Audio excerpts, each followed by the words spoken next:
ایک دفعہ کا ذکر ہے۔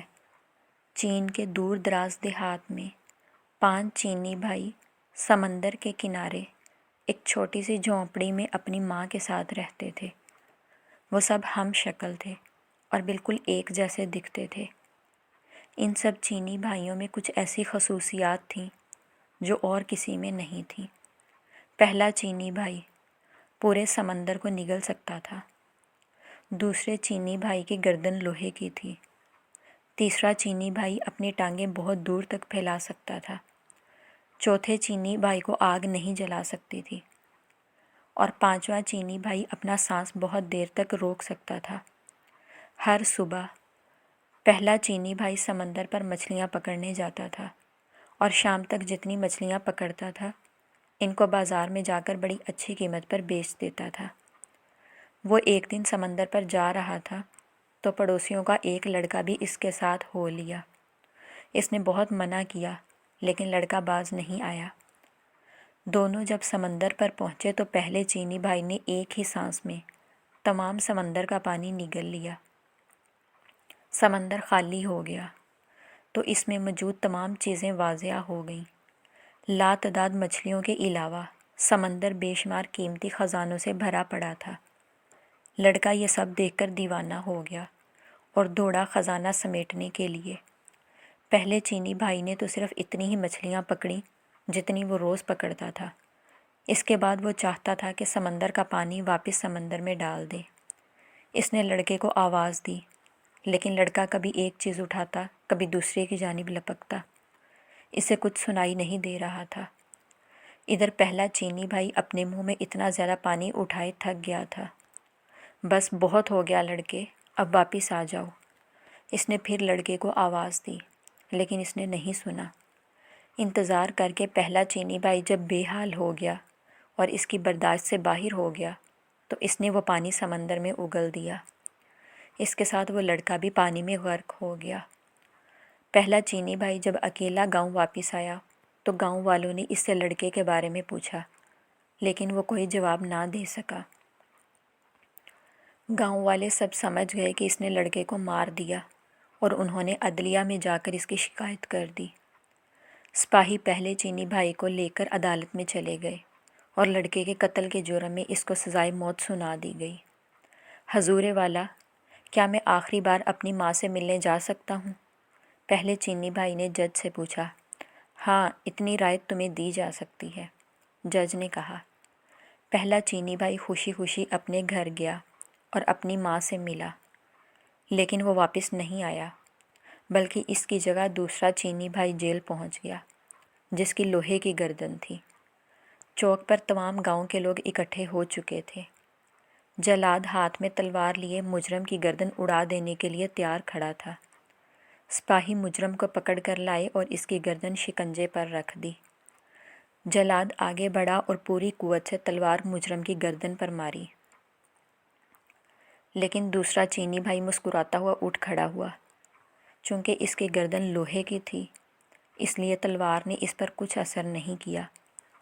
یہ دیکھ کر گاؤں کا ہر شخص سخت برہم ہوا اور اس کو مارنے کے لیے کچھ اور طریقہ سوچا جانے لگا۔ پھر جج نے فیصلہ کیا کہ اس کو سمندر میں ڈبو کر مارا جائے۔ اگلی صبح سزا سے پہلے دوسرا چینی بھائی جج کے پاس پہنچ گیا۔ جناب والا، کیا سزا سے پہلے میں آخری بار اپنی ماں سے مل سکتا ہوں؟ ہاں، یہ ایک رعایت تمہیں دی جا سکتی ہے، جج نے اجازت دیتے ہوئے کہا۔ وہ اجازت ملتے ہی خوشی خوشی اپنے گھر کی طرف چلا، لیکن اگلے دن وہ واپس نہیں آیا بلکہ اس کی جگہ تیسرا چینی بھائی جیل واپس آیا جس کی ٹانگیں لمبی ہو جاتی تھیں۔ اس کی سزا کی تیاری ہونے لگی۔ سارا گاؤں سمندر کے کنارے جمع ہو چکا تھا۔ سپاہی اس کو کشتی میں بٹھا کر سمندر کے درمیان میں پہنچ گئے جہاں پانی گہرا تھا اور تیسرے چینی بھائی کو اٹھا کر پانی میں پھینک دیا۔ تیسرا چینی بھائی جب سمندر میں گرا تو اس کی ٹانگیں لمبی ہونے لگیں، لمبی اور بہت زیادہ لمبی ہو گئیں کہ سمندر کی تہہ سے جا لگیں اور وہ ڈوبنے سے بچ گیا۔ اس کا مسکراتا ہوا چہرہ دیکھ کر سپاہی اور تمام گاؤں والے آگ بگولا ہو گئے۔ اس بار انہوں نے فیصلہ کیا کہ مجرم کو آگ میں جلایا جائے۔ اگلی صبح وہ جج کے پاس گیا۔ حضور والا، کیا میں آخری بار اپنی ماں سے مل سکتا ہوں؟ ہاں، تمہیں اتنی رعایت دی جا سکتی ہے۔ جج نے نہ چاہتے ہوئے بھی اس کو اجازت دے دی۔ وہ خوشی خوشی اپنے گھر کی طرف دوڑا، لیکن ماں سے مل کر وہ واپس نہیں آیا، بلکہ اس کی جگہ چوتھا چینی بھائی واپس آیا۔ گاؤں والے چوک پر جمع ہو گئے اور سپاہیوں نے آگ کا ایک بہت بڑا الاؤ دہکایا جس کے شعلے آسمان کو چھو رہے تھے۔ پھر چوتھے چینی بھائی کو اس آگ میں دھکیل دیا گیا۔ آہ، کتنا سکون مل رہا ہے! چوتھا چینی بھائی مسکراتے ہوئے بولا، کیونکہ اس کو آگ جلا نہیں سکتی تھی۔ آگ اور تیز کر دو، لوگوں نے چلا چلا کر سپاہیوں کو کہا، اور انہوں نے آگ اور زیادہ تیز کر دی۔ اوہ، بڑا مزہ آ رہا ہے! چوتھا چینی بھائی خوشی سے بولا۔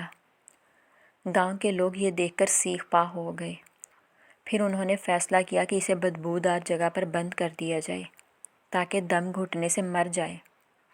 اگلی صبح چوتھا چینی بھائی جج کے پاس آیا۔ حضور والا، کیا ایک آخری بار میں اپنی ماں سے ملنے جا سکتا ہوں؟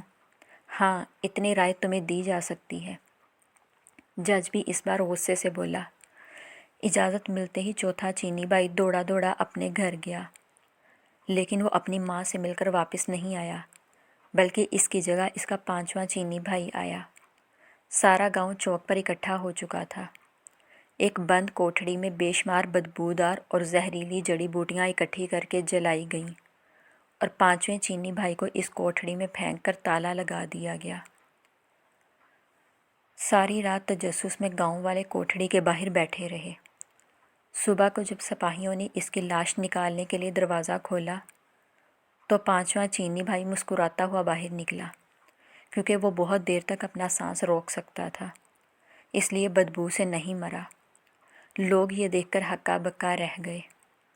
جج آگے بڑھا اور بولا، ہم نے تمہیں ہر ممکن طریقے سے مارنے کی کوشش کی، لیکن تم ہر بار بچ گئے۔ اس کا مطلب ہے کہ تم بے گناہ ہو، لہٰذا تمہیں اس جرم سے باعزت بری کیا جاتا ہے۔ اب تم آزاد ہو۔ تمام گاؤں والوں نے بھی جج کی اس بات سے اتفاق کیا اور اس کا پیچھا چھوڑ دیا۔ وہ خوشی خوشی اپنے گھر کی طرف دوڑا، جہاں اس کی ماں اور چاروں چینی بھائی اس کا انتظار کر رہے تھے۔ ان کی باقی کی زندگی ہنسی خوشی گزری۔